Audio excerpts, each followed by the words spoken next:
Hello, everybody, and welcome back to Big League Breakdowns. I'm your host, Tyler, joined alongside Bobby for episode 2 of Big League Breakdowns and the breakdowns on the channel. Last week we talked about last episode rather, we talked about Joe Pavelski and the San Jose Sharks and all the magic with Vegas. This week, we look back at something that potentially changed the landscape of the NFL as we know it. Dating back about 18, 19 years now, we're going to look at the Drew Bledsoe injury in 2001. Or I'm sorry, was 2000... Yeah, 2001. You got it. I'm fine. 2001. And we're going to answer the question today, what if Drew Bledsoe never got injured? Obviously, as we know it, Tom Brady would come in and replace him and become the greatest quarterback of all time, maybe the greatest player in the NFL history. That is up for debate. That is a debate for another time. But yeah, let's get right into the show. As per last time, we're going to get into some background information on the topic. We'll keep it a little bit shorter this time, get more opinionated, our opinion, and answer some questions about the matter. But Bobby, are you ready to get started? I mean, I think I'm all decked out in the Pats gear. I got the hat on. Yeah. I don't know if my camera angle can see it quite well. I'll try to move. There's a vintage Patriots poster behind me, courtesy of my father. So I'm pretty excited about this topic to say the least. Yeah, I was gonna say, if you ever there's not many of you, but if you ever watched us on Come Play podcast, you do know that Bobby is a Patriots fan, and you said before the show, you said that, going back and doing research, like, all you know as a Patriots fan at your age is winning. Yeah. And you went back, and it was tough times. It was not the same. Yeah, and it's funny because all throughout school, like even when elementary school, even, right, when I 6 years old and yelling about teams is just liking the logo on the jersey back then, But even then, I was getting flack for being a Patriots fan because that's the Brady era. And that's all I knew is just how good we were. And of course, just like I hate the Pittsburgh Penguins and how good they've been over the past decade, same thing with the Patriots in the NFL. It's just they've never stopped winning. Tyler at times has messaged me on Discord whenever the Pats have won like a championship. He's like, do you guys ever just get tired of doing the same thing over and over again? I don't know what pain in football is. Maybe it's time to find out, but as the Brady era has come to a close and maybe the Cam Newton era starts in New England, I never thought those words would ever come out of my mouth, but that's where we're at. But no, I mean, and Tyler has all my life defended me for being a Patriots fan. One of the few. I don't have it on me, but I always reference a picture that I think I was 2 years old wearing a Bledsoe jersey, which is I should have brought to the show because it's quite fitting for what it's what we're doing. Yeah, for what we're doing. I might add it in later. So if you're seeing it now, I found it. But but yeah, no, I'm excited for this. It was really interesting looking back, and like I said, all I knew was victory, and I didn't know. I knew we were bad, but I didn't know this bad. Like worse than the Browns, which is weird to say out loud. And it's just stuff I never knew. Like it's just stuff that never really mattered because I'm 22 years old. The Brady era started when I was 4. Yeah, I think 4 or 5. So I don't know any different. It's weird. Yeah, it's weird. So I might experience pain in football soon, and I'm gonna have to deal with that all fresh. I might need to look to Tyler to provide some counseling services, since I know he's been through some pain over the course of his sports fandoms. So yeah, I'm excited for this. And with that, we shall get into the show. Again, answering the question, what if Drew Bledsoe never got injured? So let's get into some background. Drew Bledsoe went to college at Washington State in the Pac-10. Pac-10 at the time, by the way. That just clocked for me because I'm looking at the conference on Sports Reference. Yeah. And I'm like, wait, Pac-10? Like what? Now the Pac-12. Played 7 games in 1990. Played looks like the whole season, or missed 1 game in 1991, and then in 1992, pretty good year, 20 touchdowns, 3,200 yards, and he finished 8th in Heisman voting that year throughout college football. That leads him to get drafted first overall by New England in 1993 to become their starting quarterback, which he played with them between 1993 and 2001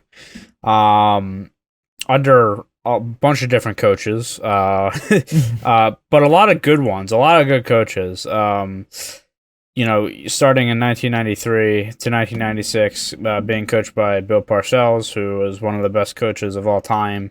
And he, moved around a lot. I believe after this, he went to the Jets, I believe. He spent time with the Giants, I believe, before that. But he moved on to the Jets. Pete Carroll. That's, I feel like, a forgotten error. I forgot. I completely forgot until we were researching this video, and I was like, yeah. Huh? Yeah, So, Pete Carroll coaching the team from 1997 to 1999, and then, in my opinion, the greatest coach in sports of all time, I think, actually. Just, coming out with that. I mean, Bill Belichick, what can you say? Obviously still coaching them till present time, but starting in 2000. He's going to still be coaching from the grave because there's just nobody is going to be able to replace him in New England. It's funny too because he had some jobs as coordinators, and then he became the head coach of the Browns, where he got fired. How fitting is that? But yeah, there's a lot of people around the league saying, I don't know about this Bill Belichick guy, this and that, and then you see what ends up happening. I remember reading, and there was I didn't keep the article, but there was an article talking about how the Patriots were not very well liked during this period of time, especially when Belichick came in. Like they weren't. I read somewhere that they weren't even televising a lot of the games because they couldn't even fill the stadium a lot of the time during this period of time, which is sad to think about. And it really was the Patriots years later that would kind of start the tradition of Boston sports team just absolutely taking over. The Bruins became good not too long after that. The Pats started it all, but they came from the depths of hell during this period of time. Yeah. No, like I said, I sort of knew what was happening with the Patriots, because I'm the same age as Bobby, and like I said, for me, that's all I've known is the Patriots just being a powerhouse. And yeah, there was a time where they were really bad, which is hard to believe. Yeah. But Drew Bledsoe comes in. He, from all accounts, I mean, he was a good quarterback. There was no two ways about it. A guy who I believe went to, I think, 1 or 2 Pro Bowls. I could be actually, I'm not positive on that, but his career with New England spanned over 9 years, throwing 166 touchdowns, 138 picks in that time. Throwing for almost 30,000 yards, and yeah, I mean, having some success through that time. It was kind of up and down through all of it. You got a 10-6 record in 1994. In 1996 they did well. In 1997 they did well. Yeah, so 94 was a wild card push, I believe, and then that was when Bledsoe threw for I believe, career high of 4,555 yards, which nowadays doesn't sound terribly impressive, but nobody was throwing those kind of numbers back then, like especially in 1994. Yeah. So he had 27 interceptions though, which holy fuck, they never wanted to run the ball, I guess, at that point. Yeah, I mean, that year he threw a lot. 25 touchdowns, 27 picks, though. That's kind of crazy. Yeah, and then Super Bowl in '96, I think, was that against Jacksonville, I believe, is who they lost against? Green Bay. No, I'm sorry, Green Bay. Sorry, yeah. Well, Green Bay was stacked that year. Lost the division in '97, another wild card loss in '98, and then not much success too much after that until the incident, which we'll get to in a second. But I mean, Bledsoe was never a terrible quarterback. He came in and was, he started to get a little cold toward like the later half of his progression, definitely throwing less. Like even the next year, even after he threw for his 555 yards season, he threw for 3,500 the following season. So I mean, it was safe to say he definitely wasn't at peak form when he needed to be, but he was definitely a consistent enough quarterback. Yeah, and correcting something I said earlier, he was actually in 4 Pro Bowls, 3 with the Patriots, in the years that they did well, 94, 96, and 97, and then again in 2002. So yeah, again, a first overall draft pick, a lot of pressure, of course, on any high draft pick. And like I said, I mean, he did well. It led on to him, getting a huge contract, which we'll again talk about later. But yeah, a pretty good career up to that point for Bledsoe. Then comes the draft of 2000. Mr. Tom Brady. So let's see. In that year, they finished. I just wanted to see what record they finished with. So they would have been the 1999 season. They went 8-8. Looks like they didn't make the playoffs that year, if I'm correct in saying that. So the draft comes up, and you have Tom Brady coming out of the great school of the University of Michigan. Go boo, bitch! You're repping behind you too, so you're definitely ready for this too. I forgot about that. Yeah, baby, let's go. Oh, that's fucking I forgot about that. But yeah, a guy that, from what we know Tom Brady as, is just an amazing game manager. And I have seen a lot of highlights from him back playing in Michigan. Obviously, I wasn't watching games back then. I've seen a lot of that, and looking at the stats, I've kind of come to a conclusion that that's just been his MO for his whole career. Because you look at the stats, I mean, there's nothing exceptional stats-wise for him. Like, there's nothing that just pops out at college, but the team was really good. Like, there was, I think they won the Orange Bowl in, I want to say 99, I believe. I think it was the year that after he got drafted, or the year prior rather.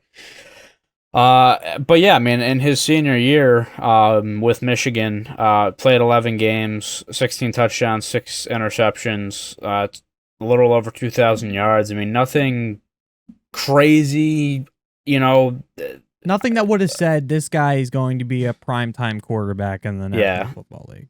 Exactly. That's exactly what it is. So he goes to the draft combine, and the thing that I love seeing is the highlights of that draft combine, because they always, obviously Brady being who he is now, showing him, and he just looks like this lanky, like just this kid that has no athletic ability. You see him. They show the highlight of him running the 40, and it's just hard to watch. Yeah, I mean, that was the main thing that really got him so low, like, in the draft, was just he couldn't run a good 40 and wasn't anything more than just a quarterback, a guy who's just going to throw the ball. Like, there was nothing that, like, he wasn't going to be able to scramble, he wasn't going to be able to get out of the pocket right away. Like, none of that shit was ever adding up for him going into the draft. So he gets drafted. With the 199th pick in the 2000 draft. What a number. That's the 6th round of the draft. Yeah. That's crazy to think about, man. I mean, you talk about, in any sport, I mean, you're going to have those people that fall through the cracks and be, late round picks that end up being gems. But this is when everyone's not watching the draft right here. Like, yeah. You're talking about one of the greatest quarterbacks to ever play the game. It gets drafted 199th overall. It's just crazy. Just it shows the work ethic that Brady has, the brilliance with him and Belichick and that tandem throughout the years. But yeah, he gets drafted. Doesn't play the next season. The 2000 season. He doesn't play that season. He might have gotten a few times, but he didn't start. It was still Bledsoe's job.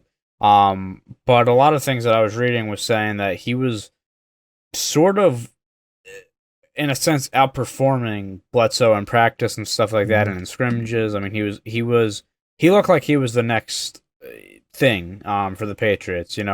Obviously they didn't anticipate what happened with Brady being, who he is, but there were signs of promise there for sure.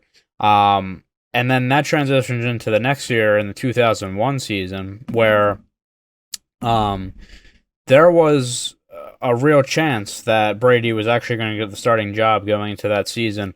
There was actually an interview years later with Bill Belichick, who said that it was in 2011, and said that Brady would have started the 2001 season, but he actually decided to go with Bledsoe just for experience. But Brady ended up getting his chance anyway, with the injury that happens. I do want to first talk about the absolutely crazy deal that Drew Bledsoe got. I think it was, I could be mistaken on this, but I think it was the first $100 million contract. I mean, it was certainly the largest deal at that time. I don't know what second was, but it was 103 million is what it was at. So. Yeah, 10 years, 103 million. Now, that sounds all good and dandy. Of course, NFL not having fully guaranteed contracts is one thing in this deal that makes it interesting, but the team options for this contract make this really weird.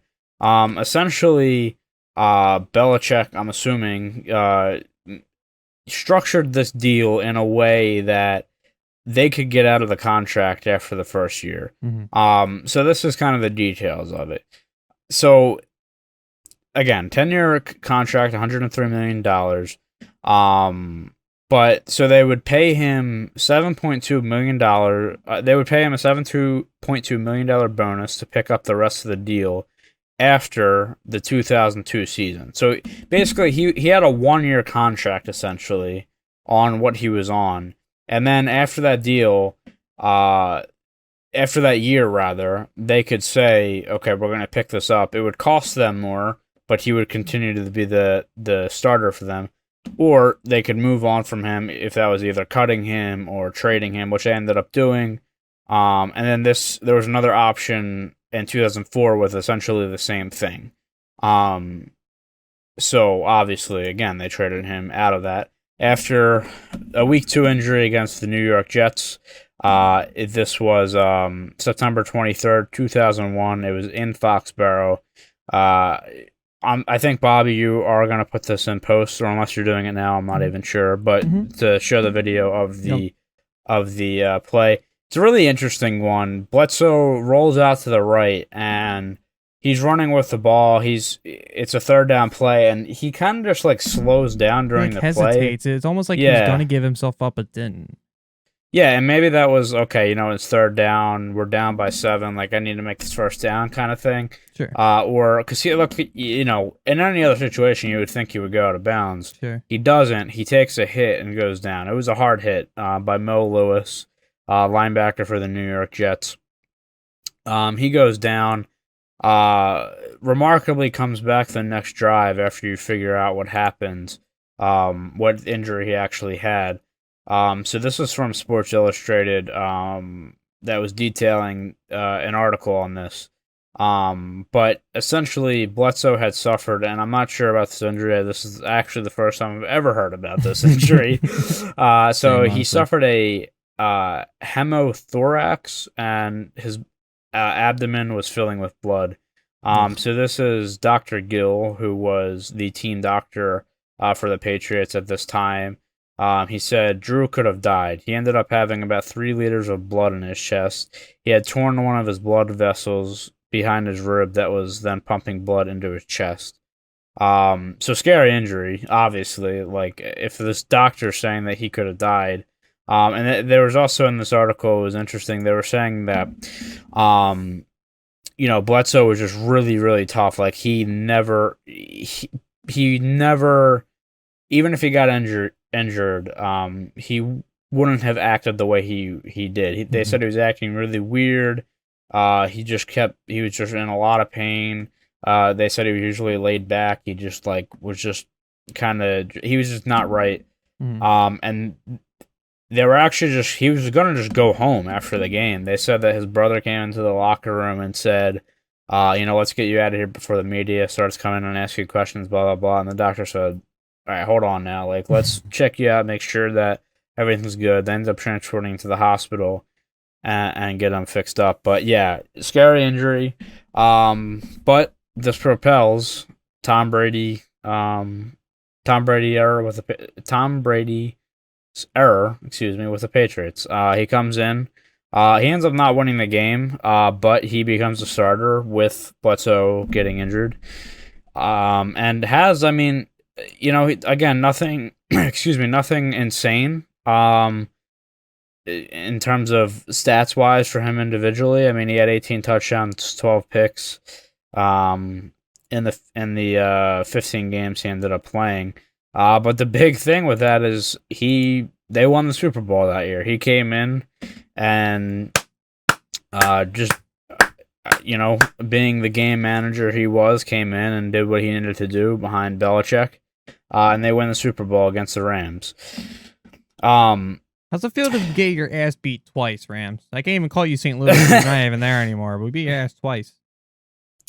I mean, yeah, I don't know.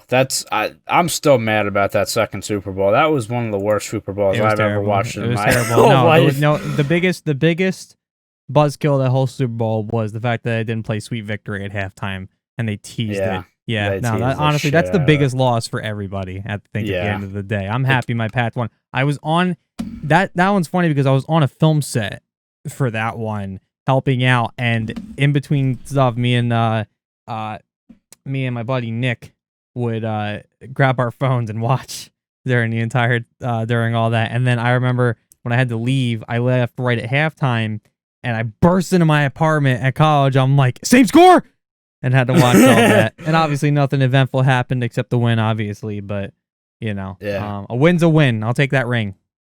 Yeah. So Tom Brady becomes a starter from that injury again, leads him to the Super Bowl, and from there the rest is history, as they say. He takes over. Bledsoe gets traded in the offseason for a first-round pick to the Bills, and that's in the offseason of 2002. And yeah, that's where we take ourselves to the opinionated section of the show. So I guess let's try to answer this thesis question off the start, and then we'll kind of give our opinions to back it up. So, what is your thoughts on Bledsoe's injury and how that led to an amazing career for Tom Brady? I feel bad for Drew Bledsoe is honestly what I feel. I mean, the guy was a super talented quarterback. I mean, you don't just get picked number one off a fluke. And like we said, he had some amazing seasons. I mean, he definitely wasn't getting all of the weapons around him that he needed to truly cement himself in the Patriots legacy. But let's be real. He took us to the playoffs 4 times, twice to the wild card where we lost, but we were there, right? And we even got to a Super Bowl, but we were against a loaded 96 Packers. Like, we can't just sweep that under the rug. Like, we went, I'm forgetting what the record is off the top of my head. I think we were 15-60. Is that what it was overall over the past few years before he came in? I'm trying to remember. I got to find it. But there's a number because I found it before. And so look at the records we had beforehand. So 87 kind of started the decline a little bit, where we went 8-7, didn't even make the playoffs though. 88, 97, 89, 5-11, 91-15. 91, we go 6-10, 92, 2-14, 93, 5-11. It wasn't a good time. Enter Bledsoe. Bledsoe gets put in, and immediately next season we get a fight for a wild card spot. We lose it, but hey, we got there. The Patriots showed some signs of life, right? And then he gets us to those 4 playoff spots, and then got us through the first couple games of 2001, and then it was all Brady. And then Bledsoe almost became an afterthought. He did come back in 2001 against the AFC Championship after Brady rolled his ankle in Heinz Field at Pittsburgh, and Bledsoe showed out. He came and led them to win the AFC Championship, but Brady did ultimately end up getting the start in the Super Bowl in 2001 and winning against the Rams. And, at that point, Bledsoe was forgotten. I mean, the Patriots did trade him right after that, using their team options to the Bills for a first-round pick. And after that, the Pats kind of just were so enamored by Brady that Bledsoe just became this ultimate afterthought, even though he did kind of do what he was supposed to do when he got here. And it kind of sucks because I remember, so I was reading, during my research of this, I was reading a bunch of articles where I guess he came back to be put in the Patriots Hall of Fame. I don't recall this. But there were so many articles talking about Bledsoe's legacy. And how he should be considered more than just the guy who got hurt and started the Brady era. Yeah. And, but that really is all he's figured to be. I still think he's a fantastic quarterback, and I enjoy everything he did for the team during, 8 years? But, 9 years. that is 9 years. But that's all he's known for nowadays. But I definitely think he deserves to be treated as a, primetime quarterback for his time. He definitely was the right person to get at that time. There's no ifs, ands, or buts about it. And let's be real about this. Pats got lucky grabbing Brady. Nobody... look, it was the 6th fucking round. I mean, you just picked the best available, and, he arguably was. So, okay, cool. We'll just grab another quarterback, and we'll see how he shows out. And then at practice, oh, shit, the 6th rounder actually has some talent. Yeah. But that doesn't happen. It's so rare that something like that happens. It just, Brady wasn't a calculated decision. It just was the right place, right time, and a golden opportunity for Tom Brady. It was almost like it was meant to be for Tom Brady to usher in the era of the New England Patriots. Yeah, I agree. And I think, going back to Bledsoe, what you said before, he's not just that quarterback that was who Brady ended up taking over for and started his fantastic career.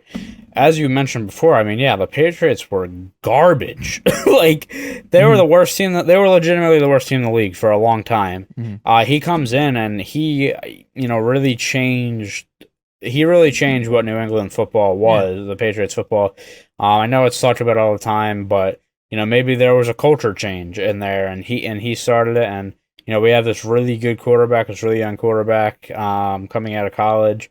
And then, he showed out. Like I said, he was in 4 Pro Bowls, and 3 with the Patriots. He was not a bad quarterback by any means. Yeah. I think, and I'll ask you, but I personally think, it is hard to say looking back now, 2020, or hindsight, vision, whatever I'm trying to say. Hindsight is always 2020. Hindsight, that's what I'm trying to say. Hindsight is always 2020. What did I just say? Anyway, hindsight is always 2020. So, you see what Brady did, but to me, it almost feels like Bledsoe was a little hard. He was a little bit, maybe hard done by. I don't know. It's a tough situation. But I think that Bledsoe was in at the right time. And to say that he didn't change the culture into a culture of winning, especially, with Robert Kraft now owning the team around this point in time, Bill Belichick being the coach, this is literally the new New England Patriots. And to say that he didn't come in and change the culture and set the standard for what Boston fans or New England fans needed out of the Patriots is just wrong by default. Again, Bledsoe could have been the guy. He could have been the one that could have continued, and we'll get to that further point in a second. He could have been. He certainly could have been. There's always that possibility, but it definitely was a golden opportunity when Bledsoe got hurt, and it sucks that it happened that way, and it sucks that Bledsoe had an injury like that. I mean, it was a life-threatening injury, as we know about it. And you know what? Shout out to Mo Lewis for also being famous for that hit. That's all he's known for now too. So, he could have been the guy, but it just ended up that he got hurt. Brady stepped in, and Brady, took advantage of that opportunity and showed that, hey, I'm here, and this is my team now, and I'm going to bring you guys to victory. And he did it right away. Imagine if they win the Super Bowl that year. Then Brady's put into question.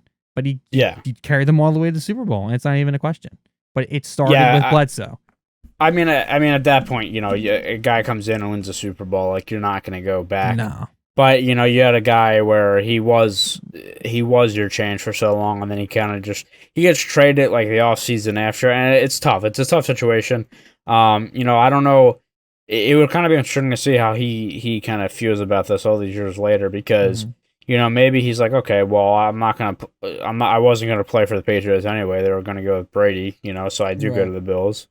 But yeah, which I think he won, I think he went to the Pro Bowl the first year he was there, actually, as well. I mean, he continued to be good. He was no joke. Yeah. Bledsoe was not a joke. Don't get it twisted.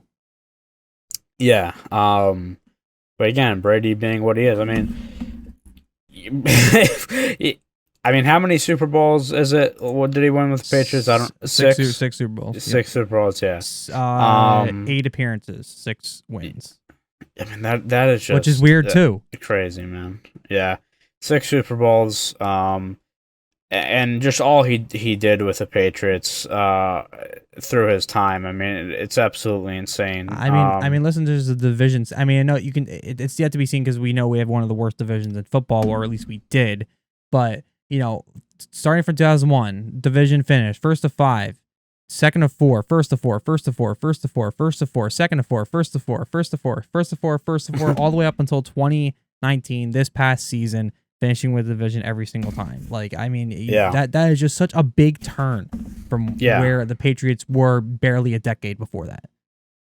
And you look at just the seasons he's had. I mean, the one that stands out as probably maybe his best season is 2007 season. He throws for 4,800 yards, 50 touchdowns, and 8 interceptions. I can't even look at this year without just getting immediately sad. I can't. I can't do it. That would have just cemented everything for me. The almost perfect season. I want to blow my brains out anytime I look at that year. Fucking New England or New York and Giants and Eli Manning. It was tough too because literally the year after in the first game he has that year, the first game the next season he tears his ACL on the first game. And that was the only non-playoff appearance for New England at that point. Yeah. Matt Castle came in and Matt fucking what a guy. Yeah. What a guy. He had an interesting career. But yeah, I mean, look, that's fine. I mean, just all these seasons with, just he was dominant. I mean, he just a dominant in his time with the Patriots. Now, of course, moved on to the Buccaneers. But, I mean, this guy has played for what, 19 years now? It's crazy. And still doing at the top level. Nope. No, and I swear to God, anyone says like, "Oh, well, like the number went out on this super micro number," shut the fuck up, dude. Like, this guy is still the GOAT. It's not even close. Like, stop trying to hop on like the newest hot hands and Lamar Jackson. I love Lamar Jackson. However, Tom Brady is still at that level, and I think, and this is gonna be a whole other video, he'll do just fine in Tampa. So yeah. You know what? So fuck you people who are like, oh, it's all Belichick. Motherfucker, do you know who Bill Belichick was before he came into New England in 2001, my guy? Or what was it, 99? 2000? Yeah, 2000. Yeah, like, you know who he was? No one could have predicted that. Get the fuck out of here. Yeah. So let's answer some questions here and look at some different I like questions. I like these games. So do you believe that Bledsoe would continue to be productive in New England, had he come back and been the starter? I don't know if I don't think he would have lived up to what Brady did. But do you think that, he could have still been a really good quarterback and could have had some success with them? It's definitely a possibility. I mean, so let's think about, like, let's imagine for a second that it wasn't Bledsoe, or I'm sorry, that it wasn't Brady, ended up being Bledsoe. And let's just assume the rest of the team just ends up being the same. Okay. Like, that's when Troy Brown, Branch, those guys come in. And those were some of the best receivers that New England ever saw. So Bledsoe would have had his weapons, I think, at that point. And remember that a lot of the Super Bowl win for 2001 also had to do with how good the Patriots defense was becoming. So the defense was already solidified. So all Bledsoe needed was just a few extra weapons to get him there. And I really think he could have made a Super Bowl. Now, I don't know if he would have gone and had the exact same success that Tom Brady had. I would probably argue he'd probably have a little bit less. I do definitely see at least a couple Super Bowl appearances, if not wins, during his legacy. But the fact that he would have had a team built around, like, imagine Bledsoe and Moss, like, if he went all the way to 07. Like, that would have been crazy if Bledsoe stayed in his prime. I mean, the question becomes, right, like, so let's look quickly at, like, when he's in Buffalo, right? He throws for, in 2002, in his first season, I think like you said, you made another Pro Bowl. So he threw for another 4,359 yards. He went down definitely a lot in 2003. But in 2005, when he got moved to Dallas, he threw again for 3,639 yards, which I think says a lot about how he would have kind of kept up. He was definitely keeping up. The game started to progress and get a little bit faster, get a more rougher, and new era of quarterbacks started to come in. But Bledsoe was still throwing and doing his job. So as long as he had some people around him, he definitely would have seen success in New England if he stayed. It's crazy. I'm looking at some of his other stats as well. He got sacked in his first year with Buffalo. He got sacked 54 times. 49 the next year. Jesus Christ! So there's just no such thing as an offensive line in Buffalo. No, Buffalo doesn't believe in offensive lines. Oh well, Dallas didn't either. First season with Dallas, 49 sacks. Jesus fucking Christ. Yeah, okay, so that's probably part of it. I guess here's a question too, and this is so hypothetical. We have no way if we could approve this, and the fact that he kept playing years after probably already kind of proves my point wrong. But like, would he have been able to avoid injury as much as Brady has? Let's be real. Brady only had one big injury and a suspension. That was the only thing that made him miss time. He tore his ACL 1 year.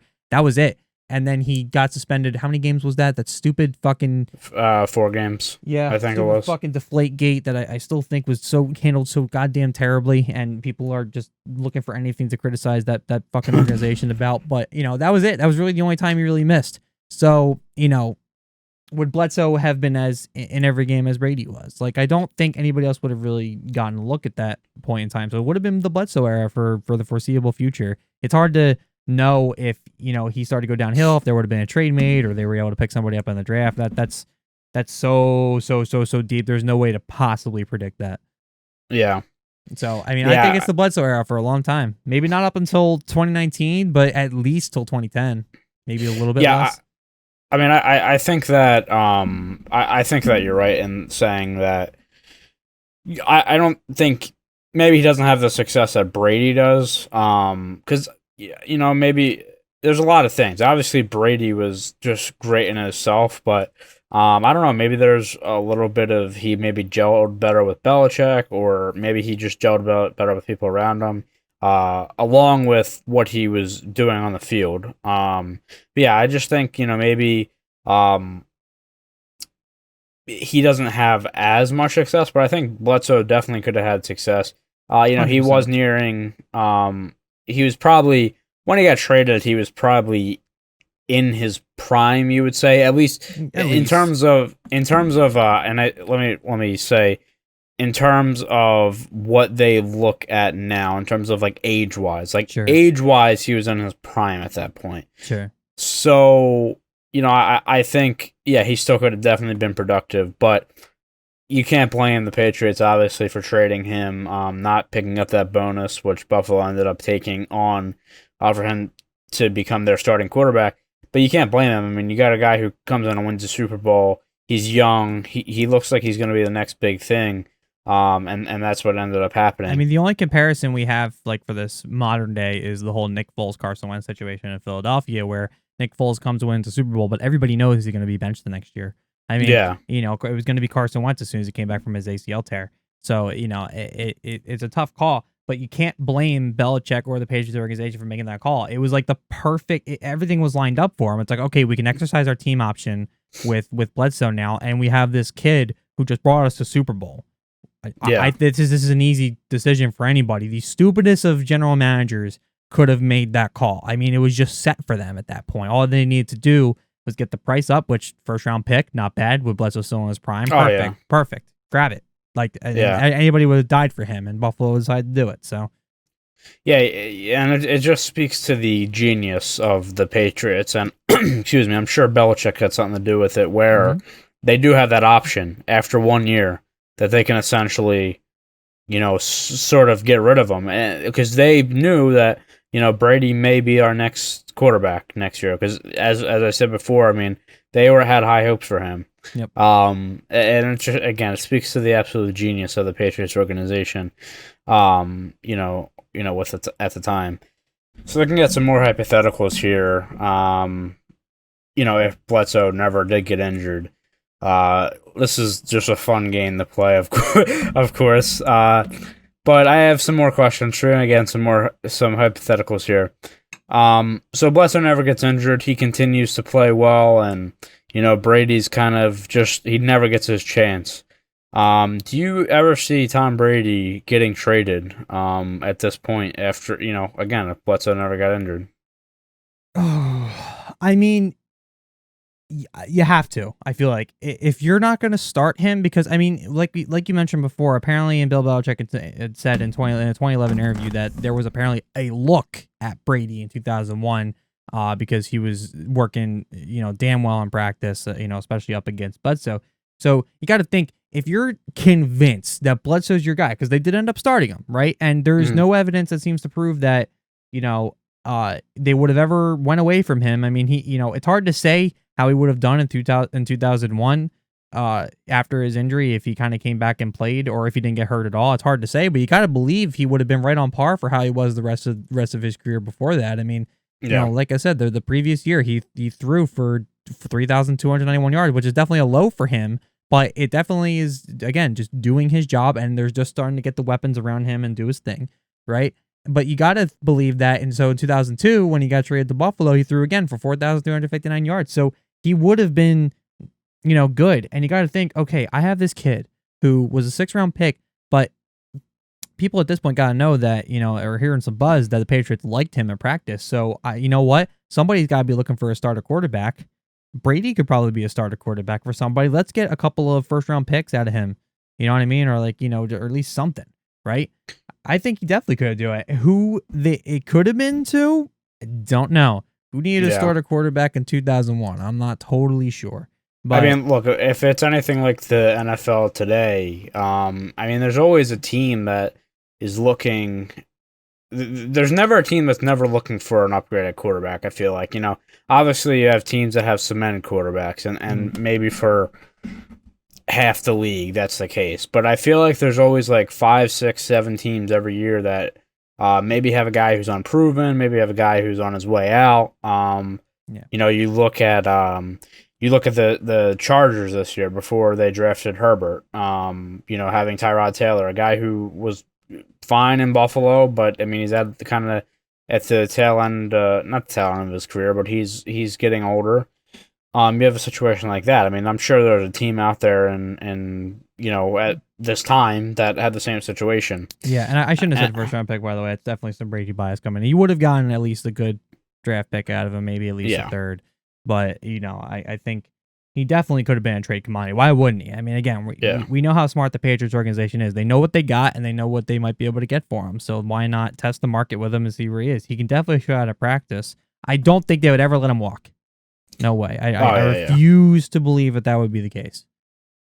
Yeah, and looking at that draft, we were talking before the show. I mean, essentially, he got drafted in the 6th round, so the Patriots eventually ended up getting him. But essentially, 32 teams passed on him for 198 picks of that draft, and that is not the fault of them. Like every scout was saying, don't get this guy until this point in time, and even then. The first round is really the only big deal at the end of the day. 2nd round nowadays a little bit better, but still, not really considered as important. That's when everybody turns off the TV and just kind of reads the article on NFL.com the next day, or back in those days, probably a magazine or newspaper. Like it just, Yeah, I would say for now, 4th round is kind of for me at least, 4th round is kind of the teetering edge, but 5th, 6th, and 7th round, to me at least, you're essentially throwing darts at that point. Yep. And maybe that's what happened here. Obviously, being a kid from California in the San Francisco area, I believe at the time I was reading that the 49ers were giving him a look.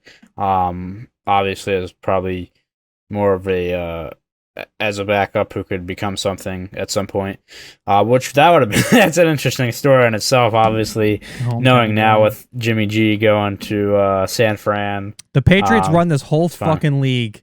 But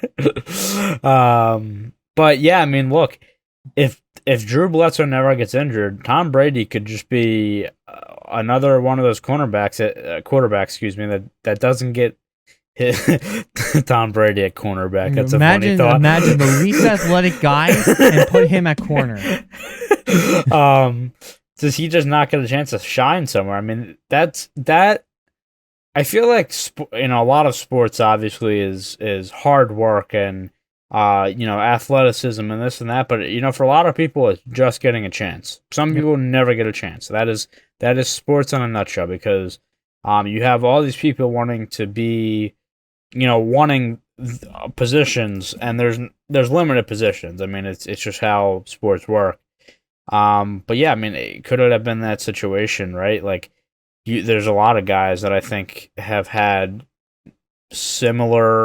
in the same situation as Brady. I mean, guys that just ended up being backup quarterbacks their whole career because they never got a chance. They never had that. Fortunately, injuries, injuries happen, but sometimes it is an injury in this situation that, propels somebody's career or puts them on the map. So yeah, I mean, it could have been, it's crazy to think about, but Brady, could have just had the life of a backup. You never know if Bledsoe doesn't get injured. The best backup to ever do it, Tom Brady. Imagine that being his legacy.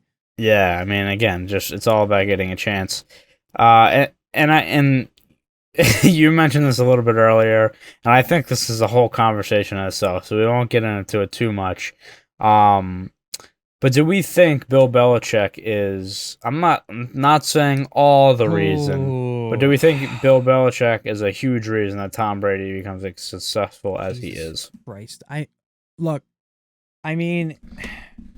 so unfortunately, we don't have too much to compare, except his own coaching career, which is weird in of itself. I mean, so he went to Cleveland and did, let's just be real, terrible. Okay, yeah. He was 6-10, 7-9, 7-9. He got the Browns to 11-5, but then was 5-11 next year before ultimately being fired. 5 years later, shows up to New England, where his first season goes 5-11. So it wasn't like he was immediately a mad genius. That came from time. Okay, yeah. But then he became the greatest coach of all time, and I don't think it's even close. The moves he made. He has ever, I don't think, ever reacted emotionally to anything in his life. Like, this guy is so stoic and just so cold. He doesn't care. I mean, remember that it wasn't during the Eagles Super Bowl, right? Where he benched Malcolm Butler, the guy who won them a Super Bowl a year or two prior, that, he's not playing around, dude. Like, he doesn't play around. This dude makes the moves and doesn't give a fuck what you have to say about it. Yeah. So, I think that, but I mean, he only had 1 year and a couple of weeks with Bledsoe, and they weren't doing good. It's hard to compare, that he was imagining us this whole time, and that's what led the Patriots to greatness ultimately. No, he had a quarterback, and I do think, like you mentioned before, I think the mesh between Brady and Belichick is really good. I think they complement each other. I don't think they made each other. I really don't think they made each other. That's a good point. They definitely complemented each other. Because, I mean, seriously, the fact that, sorry to cut you off, but like, I think that the fact that Brady was getting a look in practice, right? That's not immediately Belichick put him under a good system. That means he was showing off a good amount of skill to the point where they were, about to start him over a guy they just signed for 10 years and $103 million. Yes. Like, you have to put that in perspective. It wasn't like, okay, we never were looking at Brady, but Bledsoe got hurt, let's throw Brady in there, and he just happened to be good under that system. No, he was doing well in practice. Like, he had the skill. It was always there. So to say that Brady was made by Belichick, I think is just a disservice, because they were both great at what they did, and they meshed so well together. Who's the head coach of Tampa Bay now? I'm forgetting. Is that Arians right now?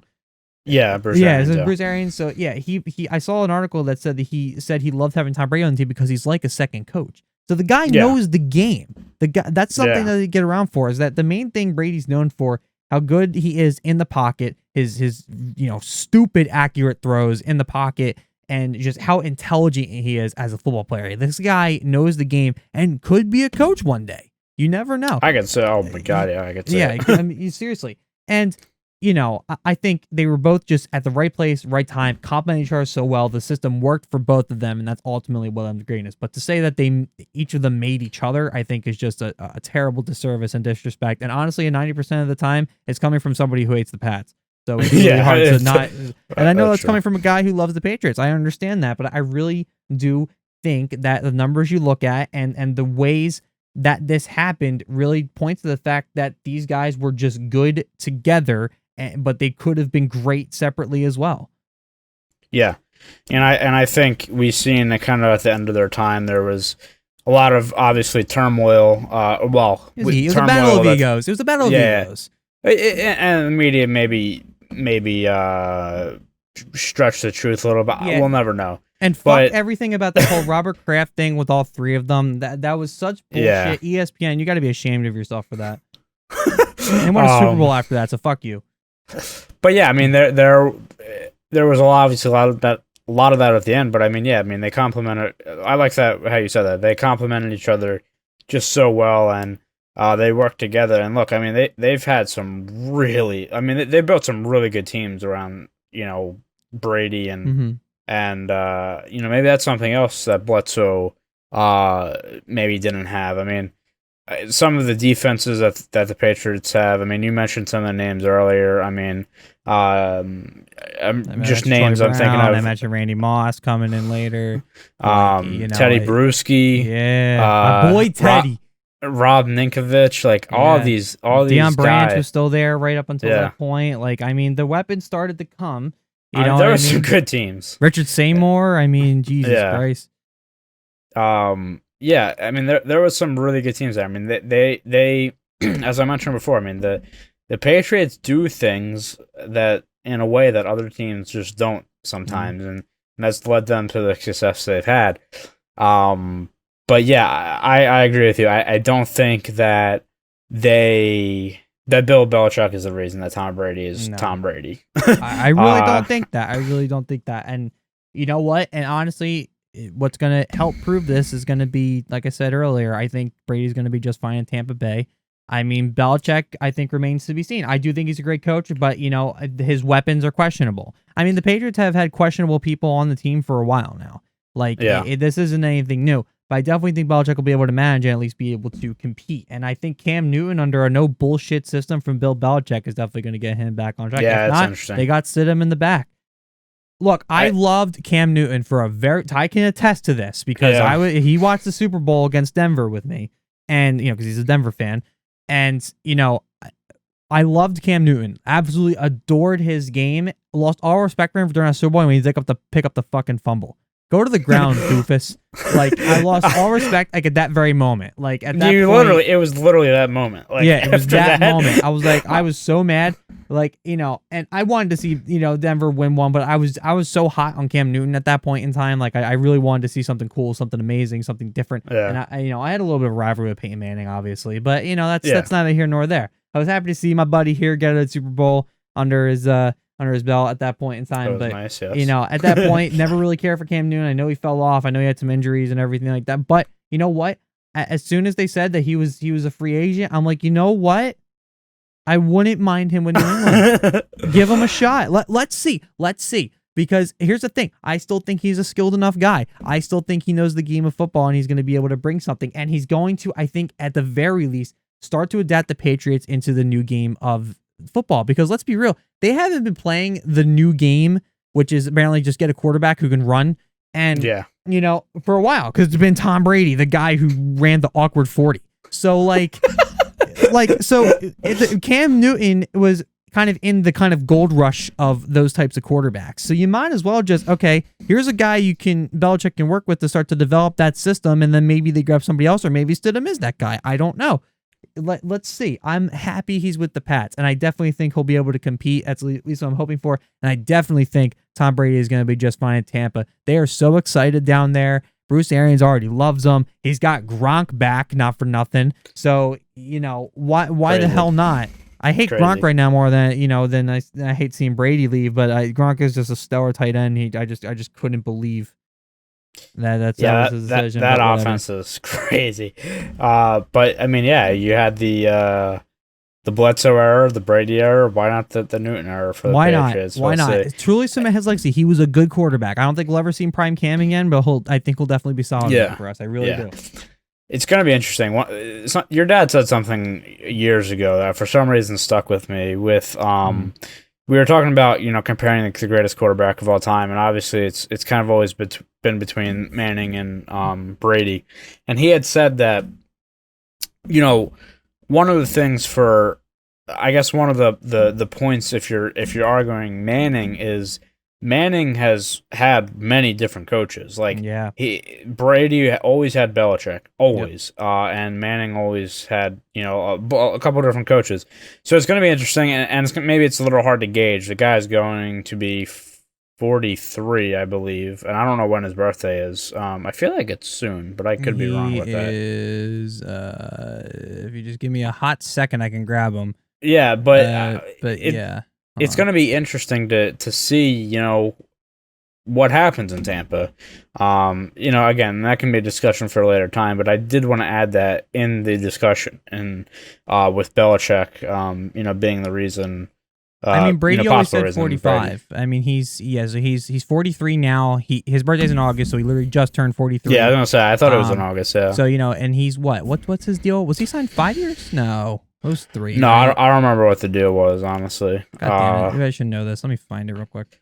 But yeah, it would just kind of be interesting to see, you know, what he does under a different coaching staff and stuff like that. But 2 years. I'm stupid. 2 2 years, $50 million. Jesus Christ! Think about that for a second. The Bledsoe deal was 10 years, $103 million. Brady got signed for 2 years for 50. Yeah, but you know what? Good for him though, because like it's kind of securing the bag for him. Although he doesn't need to, but I say that because like he always took team friendly deals in New England. Like he always did. Yeah, because he knew he was going to win.